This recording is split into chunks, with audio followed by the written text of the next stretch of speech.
C'est sous M. Biya que le Cameroun est un des pays les plus corrompus du monde. La corruption est aussi née, le népotisme est né, le tribalisme est né. Lorsque Jean-Jacques Biya regarde la couverture de ce livre, première impression, première question. Bon, première impression, on voit un chef d'État qui est déjà dans son ultime combat. Quoi, la photo? Oui, dans son ultime combat. Pour une fois, l'ouvrage utilise une photo quasi actuelle. C'est quoi il dit dans son ultime combat? Ce n'est pas la photo de 82. Non, ça au moins, ça montre l'honnêteté intellectuelle de l'auteur qui est en face de moi, Simon Messengue, parce qu'il n'a pas fait comme les autres, d'aller prendre la photo de 82 pour mettre. Il met une photo actuelle du chef de l'État et on connaît sa gestuelle, puisque le chef de l'État a une gestuelle assez parlante. Et là, dans sa gestuelle, il est en train de communiquer. Et en communiquant, il donne des directives. Je parle de ce que je vois sur la photo.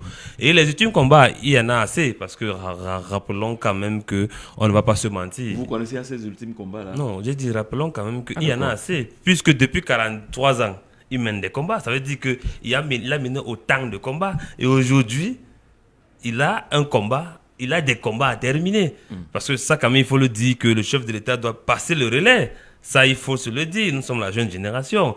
Si, pour certains, ils pouvaient faire 200 ans, ils allaient le vouloir. Mais on sait quand même qu'actuellement, vu la physiologie humaine, 200 ans quand même, c'est difficile à atteindre. Donc, du coup, son ultime combat, il est là. Ce que je pose la question à M. Messengue, c'est que M. Messengue... Ça ne vous intéresse pas, le grand Nobel africain?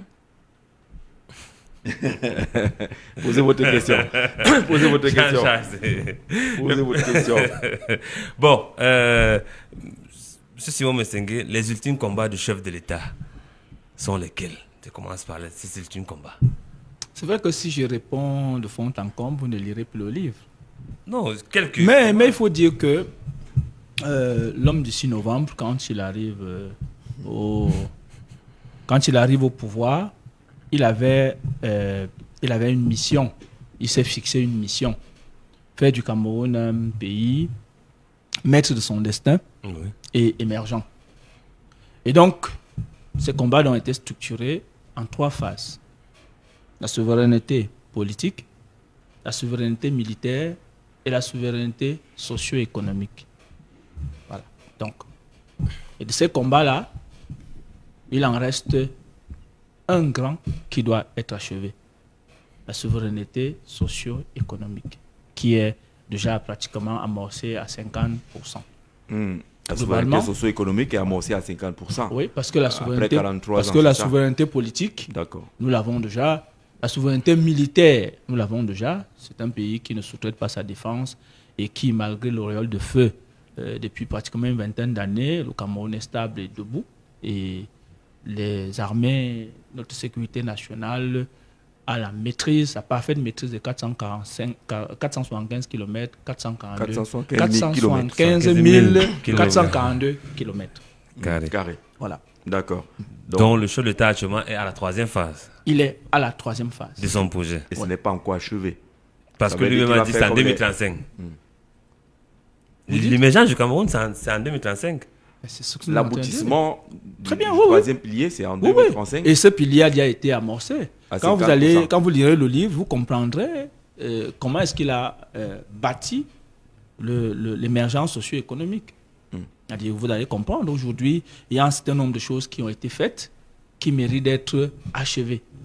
Et aujourd'hui, c'est pour cela que son parti politique, le RDPC, n'a pas d'autre alternative que lui. Parce qu'en réalité, il a amorcé quelque chose et lui seul maîtrise les clés et les paliers, soit nationaux et internationaux, de cet aspect-là. Et même sur le plan sous-régional, vous verrez que la question du franc CFA, c'est à lui qu'on a confié cela. Vous verrez tout dans le livre. C'est-à-dire que la CEAC, les 11 États qui doivent avoir une monnaie d'ici là, c'est à lui. C'est lui qui est le président de cet élément-là. Il commence très fort. Il y a toujours le volume chez notre ami Kamdem du marché central. Allô, bonjour. Allô, monsieur Jean-Jean, bonjour. Bonjour, monsieur Kamdem, bienvenue. Ok, bonjour à M. Simon Messenger, bonjour à Jean-Jacques Béat, bonjour à Patrick Simon Gomard, bonjour à tous les auditeurs de Royal FM. Bonjour. D'après le déroulé de Simon Messenger, je voulais lui dire de donner 5 réalisations de M. Paul Biya en 43 ans au pouvoir. Les 5 réalisations. Les 5 réalisations. On n'a jamais terminé. Je ne sais pas pourquoi. Je ne sais pas. Je voulais qu'il nous donne un peu les 5 réalisations de Paul Biya en 43 ans. Là, avant qu'on ne continue le débat. Je peux revenir. Merci. Bonne introduction. Merci beaucoup, M. Kamder. Il dit que donnez-nous 5 seulement avant de dire qu'il y a des chantiers commencés et qui ne sont pas encore achevés. Mais on va le prendre tout à l'heure lors de la phase des réponses. Monsieur, bonjour. Bonjour, Jean-Jacques. Oui, comment vous appelez? C'est Alex Nana. Oui, Alex Nana.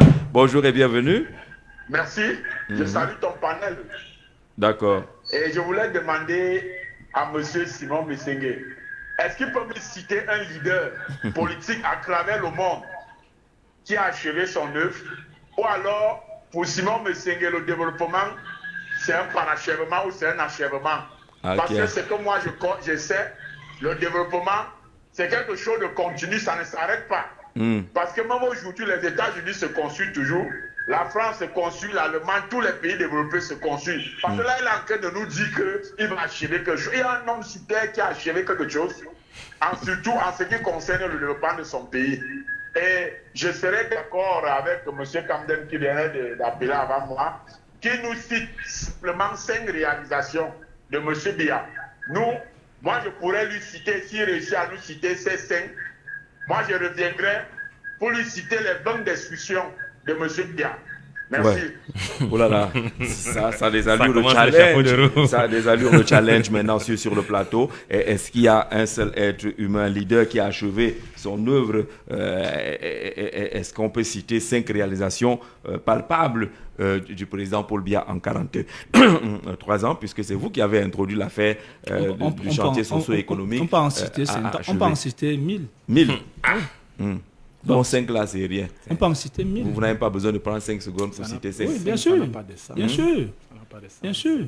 Capital FM, par exemple. Alors, on souhaite que ce ne soit pas des questions populistes. Non, c'est pas populiste. Je voudrais m'adresser aux marcheurs. Même dans les questions populistes, c'est parfois des gens maquillent, ou du moins, leur, ils maquillent leurs besoins.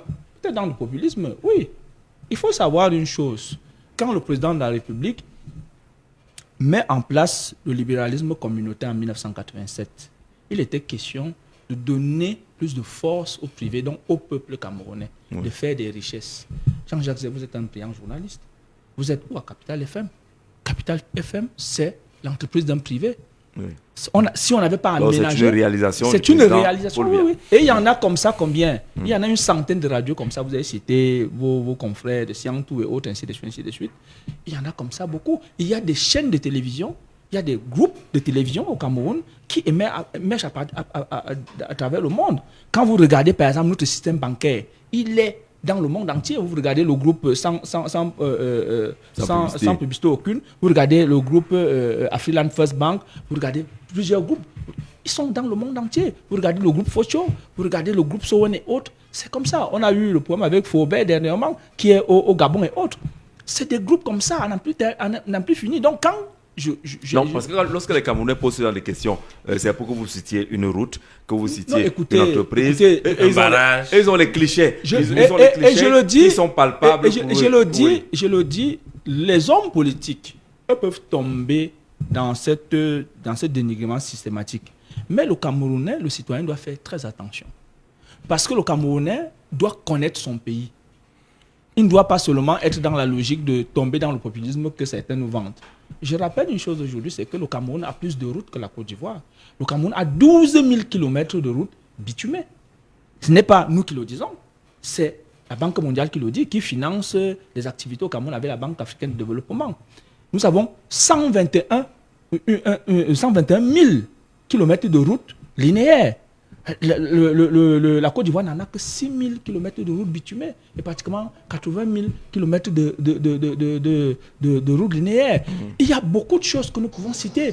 Donc je crois qu'aujourd'hui, nous avons le deuxième plus grand port en eau profonde du golfe de Guinée, qui est la deuxième plateforme la plus riche du monde, après le golfe Persique. Donc, c'est qu'aujourd'hui, les Camerounais doivent être fiers de leur pays. Ce n'est pas que tout est terminé, c'est qu'il y a des choses à faire, mais ce que nous avons fait, nous devons en être fiers. D'accord. Et il faut dire une chose. Bonjour. Bonjour, Jean-Jacques. Oui, bienvenue très rapidement. Comment tu vas ce vendredi? Non, Jésus nous fait grâce.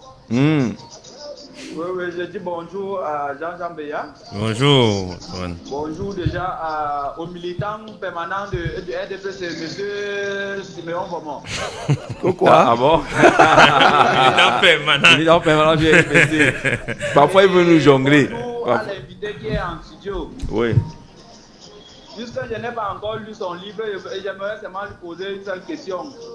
Est-ce qu'il est politicien et il fait partie de quel parti politique? Non. Alors, il est du RDPC, il est communicant même du RDPC, c'est-à-dire qu'il porte la voix du parti de façon officielle. Voilà, donc son appartenance ne souffre de rien, c'est clair, il ne cache pas cela. Ok, là je comprends tout, je peux déjà comprendre ce qui va ressortir dans le livre, puisque nous, c'est une erreur. Les autres, les pentecôtistes, comme on nous appelle généralement les born again, on dit que l'église nous a lavé le cerveau. Ceux qui vont comprendre, vont comprendre. Bonne journée, M. Jean-Jacques. Montre-moi de quoi, mais il faut lire le livre. Il faut lire le livre. Il y a des gens qui sont très chrétiens, mais qui lisent même les livres de gens reconnus comme étant des diables. Il faut quand même d'abord lire pour prendre connaissance de ce qui est dit. Alors, est-ce que quand vous parlez du parachèvement de l'œuvre, il y a notre ami qui a demandé, est-ce qu'il y a une seule personne au monde qui a achevé? Faites comme ça, vous le laissez aussi, non? Non, écoutez, quand on dit, ce n'est pas, quand on met des bornes sur son œuvre, quand vous dites vous allez construire une maison, mais vous finissez votre maison, non? Quand vous dites donc, vous laissez une maison en chantier, vous dites que vous n'avez pas fini votre œuvre, c'est la même chose avec la construction d'un pays. Ce n'est pas que le président, quand il parle de l'émergence, c'est être un nouveau pays industrialisé. Et il y a des cadrages sur le plan économique, sur le plan du bien-être, ainsi de suite, ainsi de suite. C'est de ça dont il est question. Et donc, quand on évalue le Cameroun est un pays à revenu intermédiaire, bon inférieur. Bon inférieur. Bon inférieur. Ça, tous les jours. Non, attendez. Non, ce n'est pas. Vous présentez seulement le Cameroun à chacun. Ce n'est pas nous.